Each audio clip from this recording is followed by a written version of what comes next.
circuit breaker in the world. And before we start, I would like to give you some small overview, and then we explain how does it work. If you have some questions, feel free to ask. So we are here for you.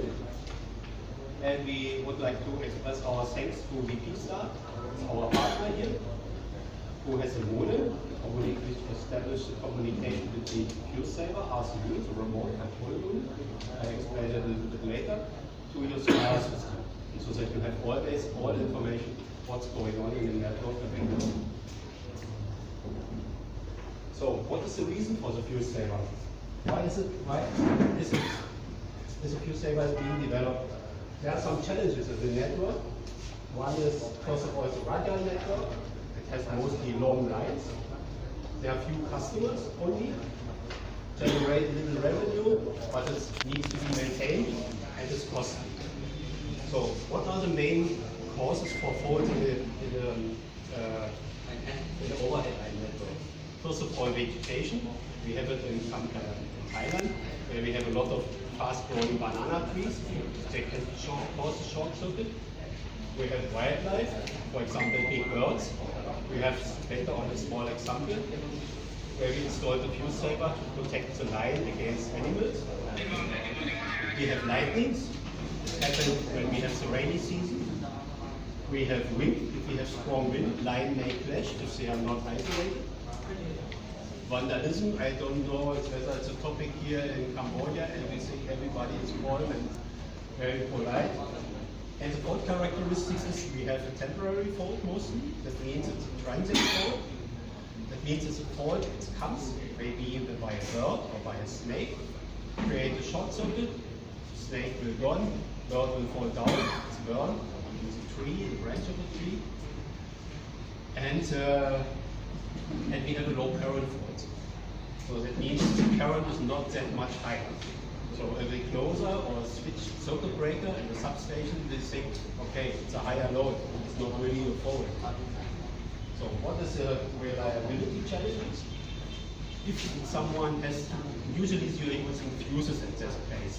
This is for branches which are going from the bedroom line, from the main line, left and right, to villages, to farms, shrimp farms, whatever what is in a rural area. So it is mostly a long distance to go to that one, to go to that place. For the customer it's quite bad because it's a long time without power, which is if you have a farm where we have milk, eggs or something like that, when the cooling chain is interrupted, it could happen that you can skip your product.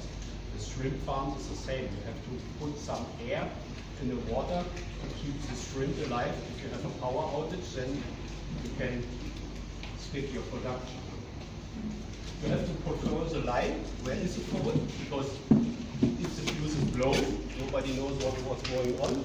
If the line is quite long, you have to control the complete line. Actually, limited communication.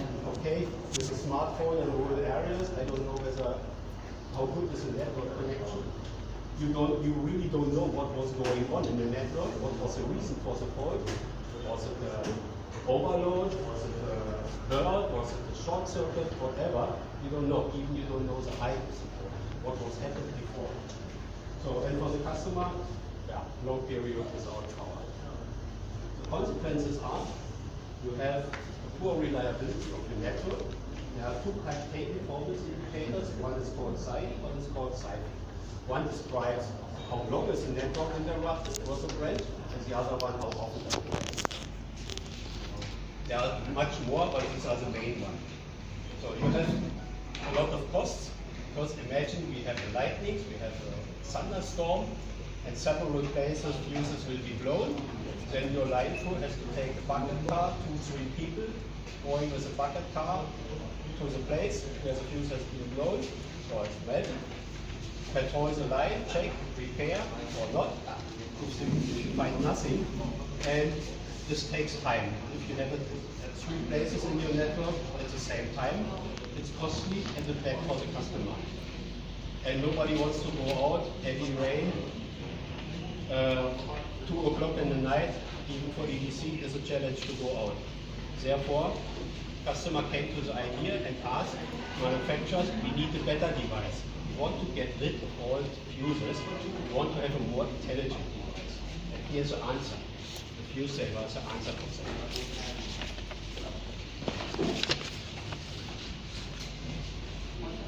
So here's summarizing. I mentioned already that we have temporary faults and permanent faults. Permanent fault may be because the snake is too big to be burned by one shot, or the tree is falling into the line, then it's a permanent fault. The permanent fault is mostly some repair works needed. So, but actually you have 80% are temporary faults only, and 20% are temporary faults, and 20% are permanent faults.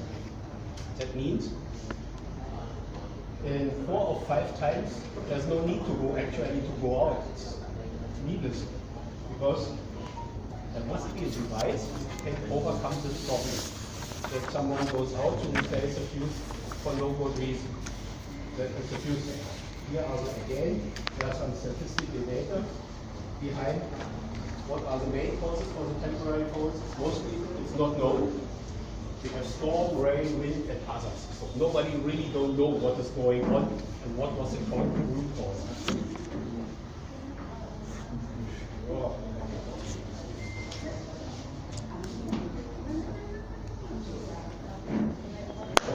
We have here a lot of network with overhead lines. We have almost no cables here. Maybe some connections to transformers or close to the important buildings.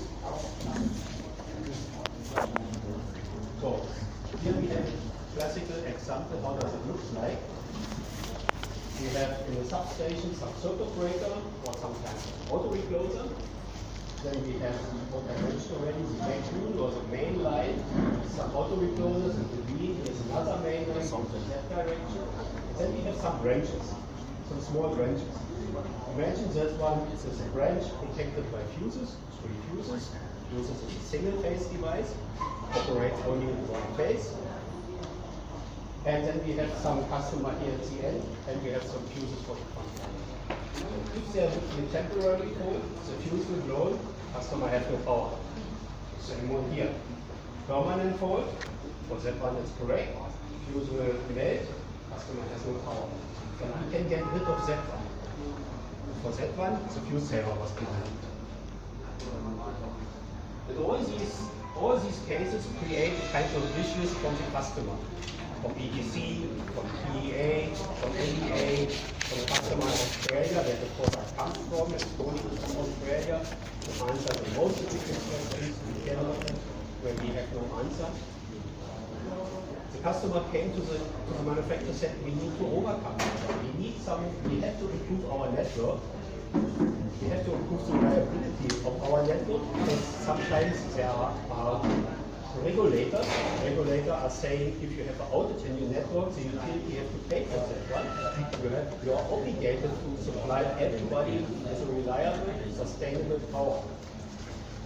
So they don't want to send out the light crew because it's in the night, it's costly, it takes the car is broken, and it's needless at the end.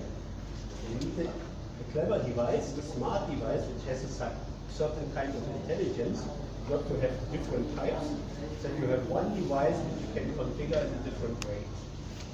So if possible, make it possible to have a multi-phase operation, gain all 3 devices, so that you have not the effect what you have sometimes with a single phase operated fuse, that you have the backfeed from the opposite side.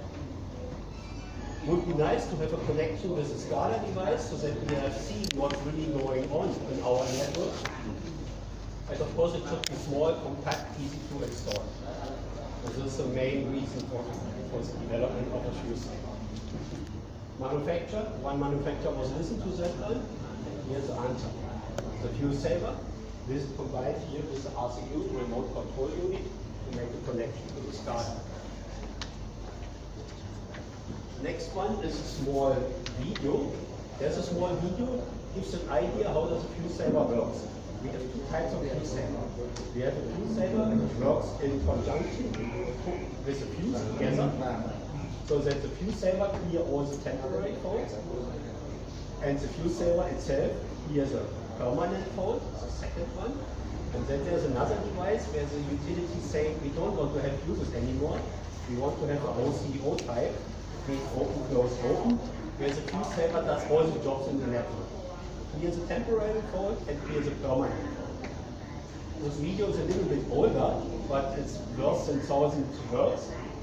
This describes the fuse saver together with the fuse. I hope it will work here because we need to.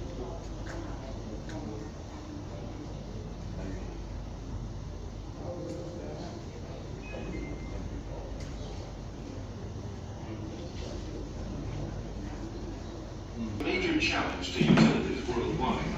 Highly competitive market conditions cause network operators to look for new, cost-effective, extremely fast protection solutions for medium voltage spur lines. The Siemens Fuse Saver represents the revolutionary innovation in Siemens vacuum technology.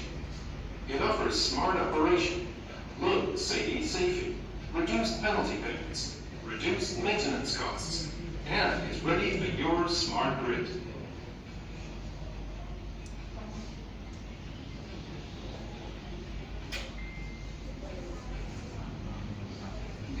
Rural overhead spur lines are typically protected by fuses. Once a fuse is blown due to a line fault, it needs replacement to resume power supply, a matter of both time and money. However, 80% of all line faults are temporary, which means that the fuse is needlessly damaged. The line crew spends time detecting the fault location and replacing the fuse, and downstream users are left without power for no good reason. Installing Siemens Fuse Saver, in addition to the existing fuse assembly, will immediately improve your network performance in case of temporary faults. Fuse Saver's unique fault clearing speed of approximately 6 milliseconds, or less than half a cycle, can eliminate the majority of power outages initiated by strong winds, animals, and branches, thus safeguarding the fuse. After a predefined dead time, the Fuse Saver recloses and re-energizes all customers, while all other power consumers of the main feeder or other spur lines are not affected at all.